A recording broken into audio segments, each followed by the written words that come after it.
So, doon lang po, hanggang doon lang po yung video nakuha or resources mga kuys. Pagpasensya nyo na, hindi na po nakuha yung pagkanta ni Ma'am Che, no?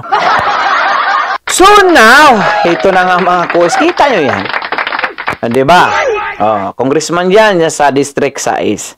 So, mayroon po tayong nakuha artikulo dito galing po sa isang Facebook page na pagmamayari ni Dare to Ask PH.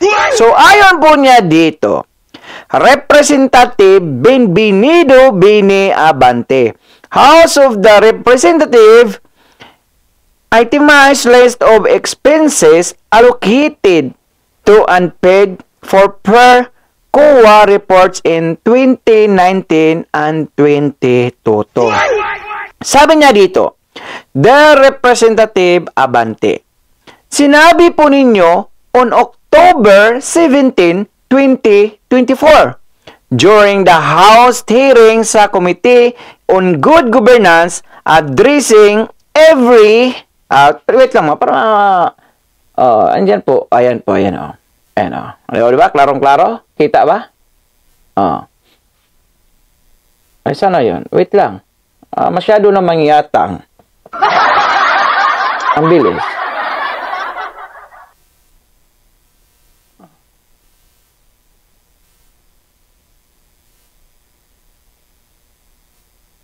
Ayan o.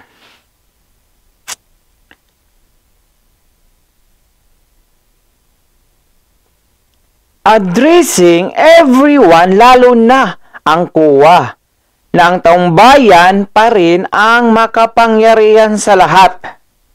That we are a government or law and every laws must be implemented. And you requested to the COA na dapat gawin nila ang strict accounting at auditing procedure. Ayan. You also said na ang nais ninyong malaman ay kung paano ginastos ng OVP ang pera ng taong bayan, kung tama ba at naayon sa mandato ng Office of the Vice President. Ayan. Now, Congressman, how about kayo po sa House of Representatives, ang Secretary General nyo na mismo ang nagsabi na wala kayong confidential funds. Ayan. Pero may pero. Pero may miscellaneous and extraordinary expenses or AMA. Kayo na di mariresibuhan. Bakit ganun-ganun na lang paghahabol nyo sa OVP in terms of proper liquidation, transparency, and accountability, pero kayo sa House of Representatives exempted? Nako po. Kita nyo mga kois, mga gayas, kaya nakapagtataka po yung mga yaman po nila. Hindi po matabas-tabas, hindi po basta-basta yun. Biruin mo, mula lang 2019 hanggang ngayon, luxury cars, mga relos, wow! In the spirit of full transparency and accountability, accounts ensure to us your liquidation and disbursement reports for the expenses you have incurred and allocated to you from 2019 to 2022. Naku po, napakalaking halaga po nito, ha? Lalo na sa mga sumusunod na expenses. Ayan, Public Affairs Fund. Paano yung video natin? Para klarong-klaro. Kasi hindi na mo ito nagagaling sa atin mga kois. Nagagaling po ito kay Dirt to Ask PH. Ayan. In 2022, 3,180,000 pesos. In 2021, 3,180 million pesos. Wow. Grabe, mga kois, mga guys. Milyones na pinag-uusapan dito, ha? In 2020, 2.8 million pesos. In 2019, 1.4 million pesos in 6 months only.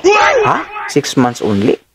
Furthermore, including committee assigned in 22 to 8.3 million pesos in 2021, 7.8 million pesos in 2020, 7.8 million pesos in 2019, 5.1 million pesos. Ayan.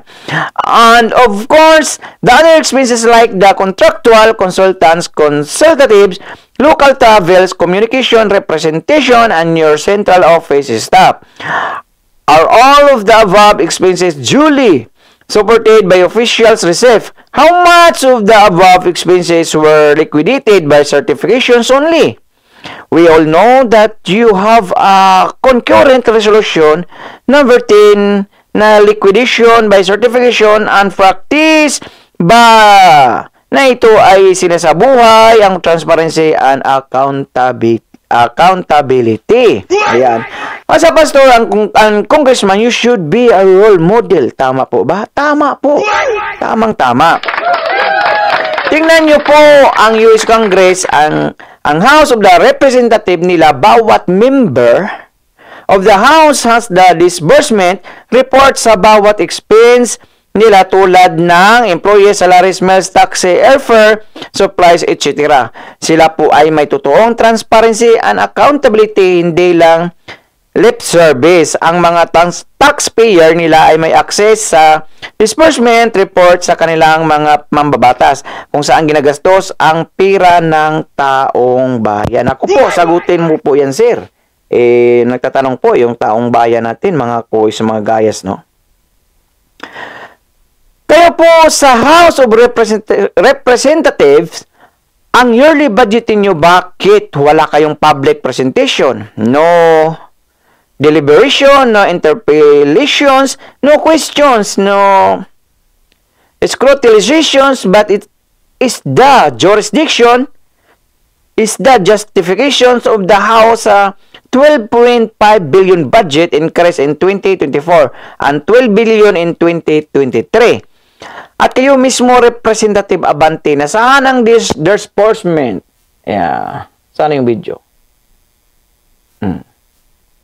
Di ba?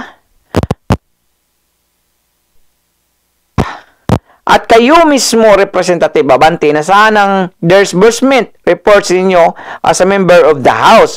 Show your proper liquidation. Bakit? OPB lang. Kayo rin dapat. Don't be hypocrites. With all due respect, Representative Abante, don't be a hypocrite. Ayan po, mga kois, mga gayas, no? So, tignan natin to dito, mga kois, mga gayas. Ayan, makikita naman po dyan sa picture, mga kois, mga gayas. Yan po yung mga incentives na natatanggap po nila every year, mga kois. Napakalaki po. So, nakapagtataka po, marami pong nagtataka kung bakit mga luxury cars, nagmamahalang mga relo, ang pagmamayari po ni Pastor Abante o ni representative ng District Size na si Benvenido Abante, mga kois, mga gayas. So, dyan po natin makikita, mga kois, mga gayas, kung hindi lang pira-pira, mga kois, kung talaga ang pinagbabasihan lang is yung sahod, magkano lang po sahod? Monthly ng mga yan, pinakamalaki na po yung 300,000 pesos.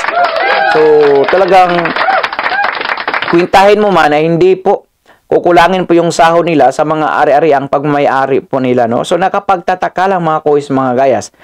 Mismo nga, yan si, kaninong page to?